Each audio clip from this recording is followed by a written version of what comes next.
আসসালামু আলাইকুম এভরিওয়ান। অভিমানী মন গল্পে 7 নম্বর পার্ট।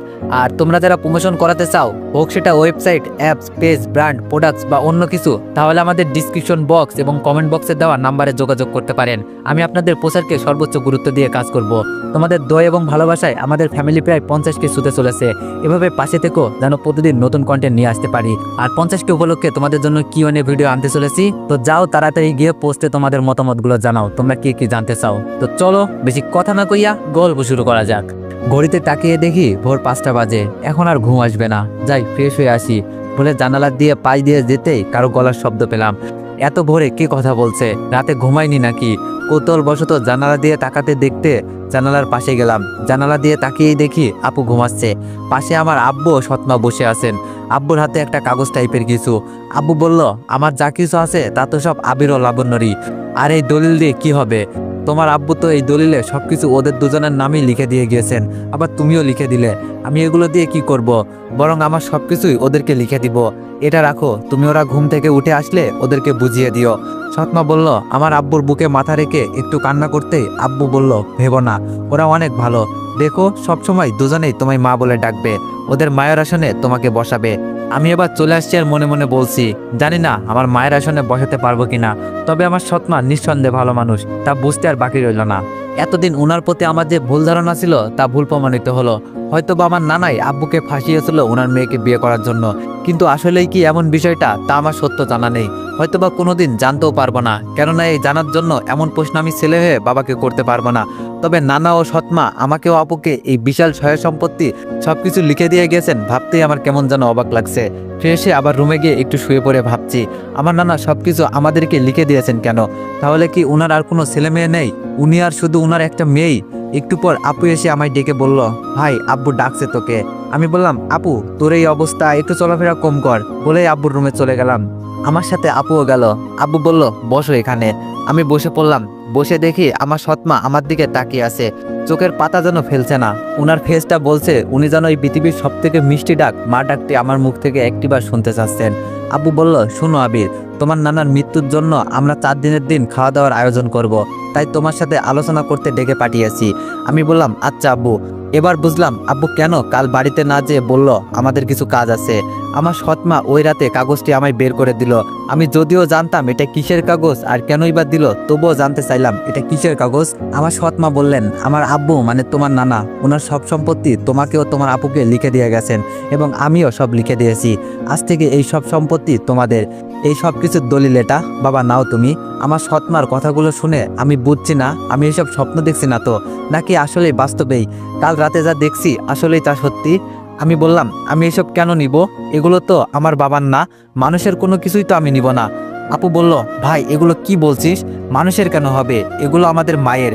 উনি না হয় আমাদের পেটে ধারণ করেন নাই, তাই বলে কি উনি আমাদের মা নয়? শুধু পেটে ধরলেই কি মা হয়ে যায় ভাই?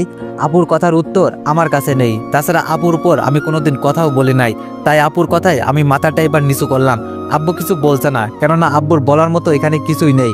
একটু পর মাথা তুলে সামনে তাকাতেই দেখি আমার সৎমা কান্না করছে এবং শাড়ির আঁচলটা দিয়ে চোখটা মুছছেন। সৎমা বললেন, বাবা আর যদি তোমাদের মা হয়ে এইগুলো তোমাদের দিতাম তাহলে তো অবশ্যই নিতে, তাই না? আসলে ডাক্তার আমায় বলেছিল আমি নাকি কোনোদিনও মা হতে পারবো না, তাই যেদিন থেকে জানতে পারি তোমার আব্বুর ছেলে ও মেয়ে রয়েছে, সেদিন থেকেই ভাবতাম আমি তাহলে তোমাদের পেটে না ধরেও মা হব, মা ডাকটা শুনতে পাবো, কিন্তু সেটা আমার ভাগ্যে নেই। আমি বললাম, কে বলেছেন নেই মা? আজ থেকে আমি তোমাকে মা ডাকবো। বিছানা হতে দলিলটা তুলে নিয়ে বললাম, এটা তোমার কাছেই রাখো। উনি এবার কিছুটা কান্না ভেজা কণ্ঠে সুরে হাসি দিলেন। এবার শুরু হলো নানার মৃত্যুর 4র্থ দিনে আমরা কিভাবে খাওয়া দাওয়ার সব আয়োজন করব, তা নিয়ে আলোচনা ও পরিকল্পনা। সব পরিকল্পনা মাফিকই খাওয়া দাওয়ার আয়োজন শেষ হয়ে গেল। এবার আমাদের বাসায় চলে আসার পালা। আমি আর আব্বু গাড়িতে উঠে বসে আছি। আপু আসছে না। কি ব্যাপার, আপু আসছে না কেন? আপু না আসায় আব্বু আমায় ভিতরে গিয়ে আপুকে নিয়ে আসতে বললেন। আমি গাড়ি থেকে নেমে যেতেই আপু ও মা দেখলাম আসছে। আপু গাড়িতে উঠে বসলো, মা বাইরে গাড়ির জানালার সামনে দাঁড়িয়ে রইল। আব্বু গাড়ি স্টার্ট দিতেই আপু আব্বুকে গাড়ি বন্ধ করতে বললেন। আপু বলল, ভাই একটা কথা বলি। আমি বললাম, আপু বল। আপু বলল, মাকে আমাদের সাথে নিয়ে যাবি? উনি তো এই বাসায় পুরো একা, একা একা কিভাবে থাকবে? আমি আপুকে ইশারায় বললাম, আমায় নয় আব্বুকে বল। আপু যদি আব্বুকে বলে আমি জানি আব্বু না করবে না। এবার আপু আব্বুকে বলল, আব্বু সম্মতি দিলেন। আমি গিয়ে আব্বুর সাথে সামনে বসলাম আর আপু ও মা পিছনে বসলো। আমি ভাবছি জন্মের পর মায়ের আদর পাইনি, কিন্তু আমার ভাগ্য হিসাব লেখা থাকবে সত্যি আমি বিশ্বাস করতে পারছি না। এবার আমি সৎমাকে নিজের মায়ের মতো করে পেয়ে গেলাম। জানি না মায়ের আদর কেমন হয়, উনি আমার সন্তানের আদর দিবেন কিনা তা সময় বলে দিবে। তবে উনি যে নিশ্চিত আমাদেরকে নিজের সন্তান হিসেবে মেনে নিয়েছে তা বোঝা যাচ্ছে। বাসায় চলে আসলাম। আমি আমার রুমে এসে একটু ফ্রেশ হয়ে শুয়ে রয়েছি। ব্যস্ততায় অনু অনেকবার ফোন করেছিল, ধরাই হয়নি, তাই অনুকে ফোন করলাম। একবার, দুইবার, তিনবার ফোন দেওয়ার পর অনু এবার ফোনটা ধরলো। অনু অনেক জোরে চেঁচিয়ে বলল, তুই কে রে কুত্তা? কি ব্যাপার, আমি কি রং নাম্বারে ফোন দিয়েছি নাকি? অনু তো আমায় কোনোদিন কুত্তা বলে না, আবার তুইও বলে না। ফোনটা সামনে নিয়ে দেখি, না এটা তো অনুরই নাম্বার। আবার ফোনটা কানে নিয়ে হ্যালো বলতেই, এই তুই আমার সাথে কথা বলবি না আর কোনোদিনও ফোন করবি না। এবার বুঝলাম এটা আসলে অনুই, চরম রেগে গিয়েছে তাই এভাবে বলছে। আমি বললাম, অনু আমার কথাটা তো শোনো আগে। অনু বলল, কিছু শোনার মতো নাই। বলেই অনু এবার শুরু করে দিল বাংলা মন্ত্র পড়া। আমি চুপ করে থাকলাম, কেননা আমার একবার হলেও উচিত ছিল অনুকে এসব বলা। ওটা না 5 মিনিট আমায় মন্ত্র শোনালো বাংলা ভাষায়। আমি বললাম, শেষ হয়েছে তোমার, এবার আমি কিছু বলতে চাই। অনু চুপ করায় বুঝলাম ওর মন্ত্র শোনানো শেষ। আমি বললাম, আমার নানা মারা গিয়েছে, ওনার বাসায় গিয়েছিলাম তাই ফোনটা ধরা হয়নি। অনু বলল, ও সরি, আমি আসলে বুঝি নাই আবির, আমায় মাফ করে দিও। আমি বললাম, ইটস ওকে। মনে মনে বলছি, গরু মেরে জুতা দান করেছে। তবে অনু তুমি থেকে তুই বলাই বেশ মজা পাইছি, ভালোই লাগছিল। ওকে তুই করেই বলতে বললাম। অনু বলল, আগামী কাল থেকে কলেজ খুলবে আর রেজাল্টও এই সপ্তাহে দিয়ে দিবে। কলেজে যাবি? আমি বললাম, না তুই যা, আমি 1-2 সপ্তাহের মতো কলেজে যাব না, কিছু কাজ আছে, শেষ হলে তবে যাব। অনুর সাথে অনেকক্ষণ কথা চললো এবং ঘুমিয়ে পড়লাম। এতদিন পর্যন্ত প্রতিদিন সকালে ঘুম ভাঙতো হয় আপুর ডাকে নয় অনুর ফোনে, কিন্তু আজ ঘুম ভাঙলো আমার সৎ মায়ের ডাকে। সৎমা বললেন, ওঠো, অনেক বেলা হয়েছে, এই নাও কফি, আর কিছু মনে করো না কফিটা ভালো না হলে।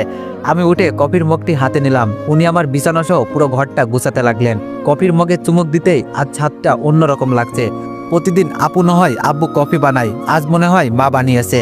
তবে কফির স্বাদটা নিয়ে বুঝলাম আব্বু কেন এত সুন্দর রান্না পারেন। আমি বললাম, মা থাক না, এগুলো আমি গুছিয়ে নিব, আপনি যান। সৎমা বললেন, একটা কথা বলবো বাবা। মা বললেন, একটা কথা বলবো বাবা। আমাকে আপনি করে নয়, হয় তুমি করে, না হলে তুই করে বইল। আমি বললাম, আচ্ছা তুমি করে বলবো, কিন্তু কিন্তু কি বলো?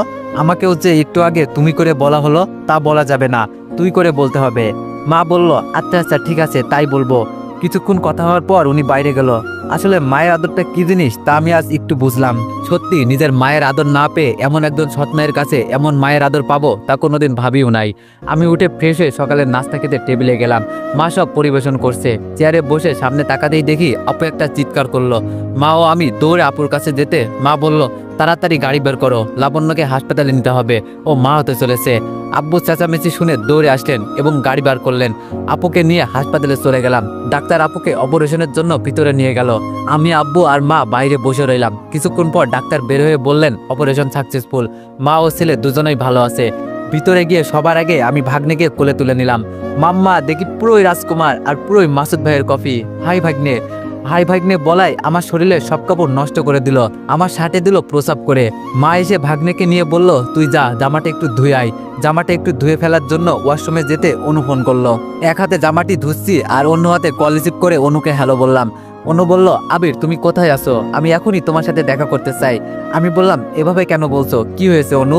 অনু বলল, আব্বু মিতুর ভাই মাসুদ ভাইয়ের সাথে আমার বিয়ে ঠিক করে ফেলেছে আবির, আমি এই বিয়ে করতে পারবো না, আমি হয় তোমাকে বিয়ে করব না হয় মরবো। অনুর কথা শুনে আমি যেন আকাশ থেকে পড়লাম। অনু এটা কি শোনালো আমায়? আমি এই আনন্দের দিনে এটা শুনবো কল্পনাও করি নাই।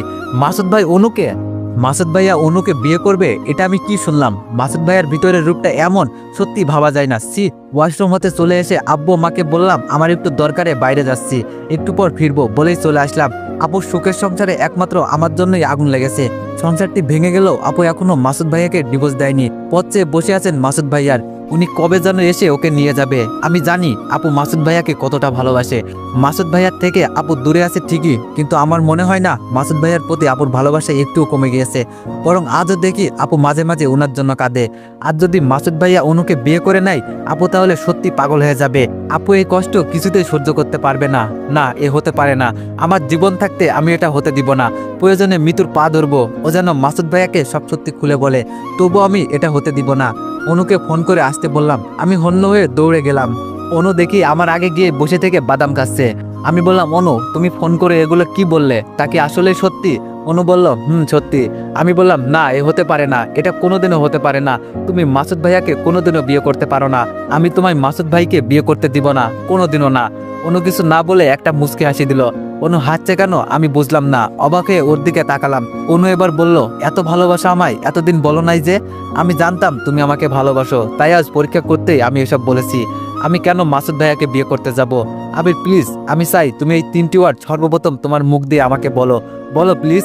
আমি আর নিজেকে সামলাতে পারলাম না, পরপর অনুর গালে 2টা থাপ্পড় বসিয়ে দিলাম। আমি বললাম, ভালোবাসা কখনো পরীক্ষা দিয়ে হয় না, কাউকে বিশ্বাস করতে হলে তার বিশ্বাসকে ভরসা করতে হয়।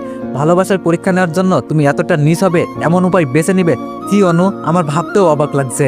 আমি বললাম, সেই এইটুকু থেকে আপু আমায় কোলে পিঠে বাবা মায়ের আদরে বড় করেছে, আর তুমি কিনা পরীক্ষা হিসেবে আমার আপুর ভালোবাসাটাকেই বেছে নিলে। আর শুনে রাখো, মাসুদ ভাইয়ের সাথে তোমার বিয়ে হতে পারে না। এই কথাটা তোমাকে ভালোবেসে নয়, আমার আপুর সংসার আর তার সন্তানের ভবিষ্যতের কথা মাথায় রেখে বলছি। আমি তোমায় ভালোবাসি না, তোমার মতো মেয়েকে ভালোবাসাও পাপ। আমার রাস্তায় আর কোনোদিন তুমি আসবে না বলে আমি বাসায় চলে আসলাম। আসলে মেয়েরা যে নিজেদের কিভাবে এতটা নিজ মনোভাব হবে অনুর ভাবি নাই। বাসায় এসে দেখি হাসপাতাল হতে বাসায় এখনো কেউ ফেরে নাই। আমি বিছানায় গিয়ে শুয়ে রইলাম। একটু পর সবাই আসলো। আমি গিয়ে আমার ভাগ্নেকে কোলে তুলে নিলাম, আদর করতে লাগলাম। অনেক কিউট ও মায়াবী আমার ভাগ্নে। 1 সপ্তাহ পার হয়ে গেল, অনু একটু বারের জন্য আমাকে ফোন করলো না। আমিও ওকে ফোন করিনি, হয়তো কোনোদিনও দিবও না। একদিন আব্বুকে ডেকে বললাম, আব্বু, আমাদের এই সম্পদ আছে বলে আমরা এভাবে বসে থাকলে একসময় সবটা ফুরিয়ে যাবে, তাই আমি আর লেখাপড়া করব না, এবার বিজনেসের জগতে পা রাখবো। আব্বু আমাকে বলল, আচ্ছা ঠিক আছে। পুরনো ছোট্ট ওয়ার্কশপটি বৃহত্তরে পরিণত করলাম। যেই গার্মেন্টসে আমার আপু কাজ করতো ওই গার্মেন্টসটাকে কিনে বসলাম। মাঝখানে মায়ের সাথে কিছু মনোমালিন্য হলেও অবশেষে আমি রাজি হয়ে গেলাম সবার ইচ্ছায়।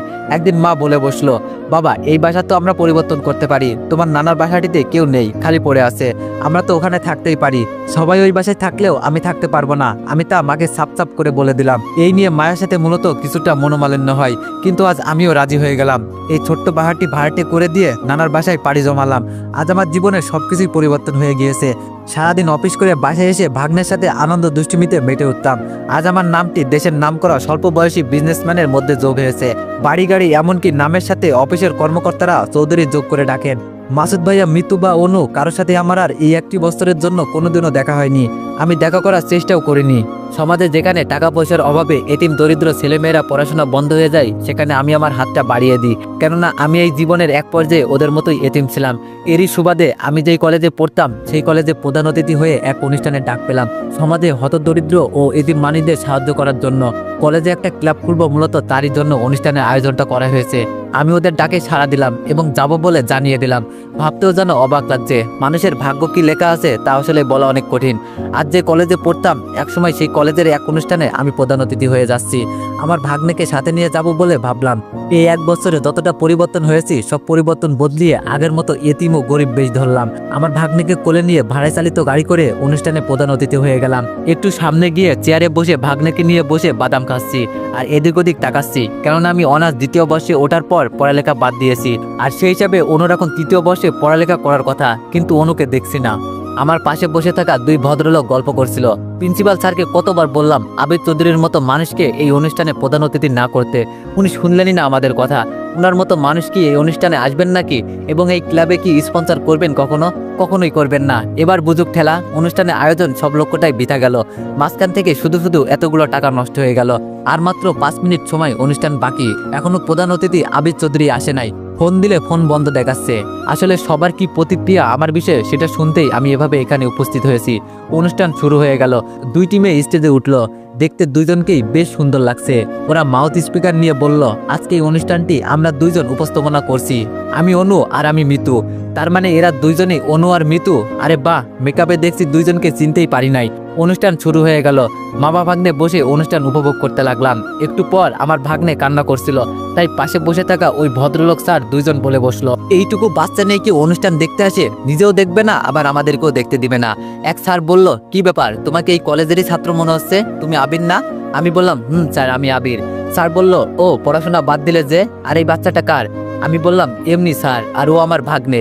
স্যার বলল, ও তো বলো এখন কি করো, ব্যবসা ট্যাবসা নাকি জব করো? আমি কিছু বলতে যেতে আমার ভাগ্নে আমার কান্না শুরু করে দিল। আমার আর কিছু বলা হলো না। আবার ওনারাও একটু পর উঠে গেলেন। অনুষ্ঠান প্রায় শেষ। একটা যৌথ নাচটি দিয়ে অনুষ্ঠানটি শেষ হবে এবং নাচবে উপস্থাপক অনু ও মিতু। বেশ ভালোই নাচ করলো দুইজন। নাচ শেষে অনু মাউথ স্পিক নিয়ে বলতে লাগলেন, অন্তত দুঃখের সাথে জানাচ্ছি যে আমাদের অনুষ্ঠানে আসবে পথে থেকেও শেষ অবধি প্রধান অতিথি আসে নাই। আমাদের অনুষ্ঠানের উদ্দেশ্যটাই বৃথা গেল। কোনো উদ্দেশ্যই বৃথা যায়নি বলে জোরে চিৎকার দিয়ে উঠলাম। আমি ভাগ্নেকে কোলে নিয়ে স্টেজের দিকে যেতে লাগলাম। ভাগ্নেকে নিয়ে স্টেজে উঠলাম। আমাকে দেখে অনু চুপ হয়ে গেল। মিতু বলে উঠলো, আরে তুই এখানে কেন? প্রিন্সিপাল স্যার বললেন, কে আপনি? আমি বললাম, আমি আর কেউ নয়, যাকে এই অনুষ্ঠানে প্রধান অতিথি করে ফোন ও চিঠিতে দাওয়াত করেছেন, আমি সেই আবিদ চৌধুরী। এবার মাউথ স্পিকারটা হাতে নিলাম। সামনে খেয়াল করে দেখলাম মিতুর ভাই সহ বেশ কিছু পুলিশ এই অনুষ্ঠানে উপস্থিত হয়েছে। আমি এবার সবার উদ্দেশ্যে কিছু কথা বলতে লাগলাম। আপনারা ভাবছেন আমি এভাবে কেন এসেছি, আর আমার কোলে এটা কে, তাই তো? আসলে আমাকে কে কি ভাবে তাই দেখার জন্য এভাবে এসেছি। আর এই ছেলেটি আপনারা যে কাজ করতে বা যেই উদ্দেশ্য নিয়ে ক্লাব খুলছেন তারই একটা অংশ। ওর বাবার থেকেও নেই। আজ জন্মের 1 বছর, তবু ওর বাবার মুখটি দেখেনি। ও এতিম, আমার ভাগ্নেও। আর মজার বিষয় হলো এই স্টেজেই ওর ফুপু ও স্টেজের সামনেই দাঁড়িয়ে আছেন ওরই জন্মদাতা বাবা। সবাই ভাবছে আমি কোথা থেকে এসে এইসব কি বলছি। সবাই যাতে বিষয়টা মনোযোগ সহ শুনে এবং বিশ্বাস করে, তাই পকেট হতে 1 লাখ টাকার নগদ একটা বান্ডিল ও আরও 1 লাখে চেক সাইন করে প্রিন্সিপাল স্যারের হাতে দিয়ে বললাম, এই ক্লাবের কাজ যত দ্রুত শুরু করে দিন। সবাই অবাক ও হাততালি দিয়ে উঠল। এবার আপনাদের উদ্দেশ্যে আমি কিছু বলতে চাই আপনাদের, যদি আমায় সময় দেন। সবাই বলল, বলেন, আমরা শুনবো। আমি বললাম, আজ এখানে অনেক মেয়ে উপস্থিত আছে, তাদের উদ্দেশ্য করে ও এক নিষ্ঠুর বাবার কাহিনী বলবো আপনাদের। 10 মিনিট শুনবেন কি? সবাই শুনতে চাইলে বলতে লাগলাম। তো সবাই কিউএনএ ভিডিওর জন্য বেশি বেশি কমেন্ট করো। ধন্যবাদ।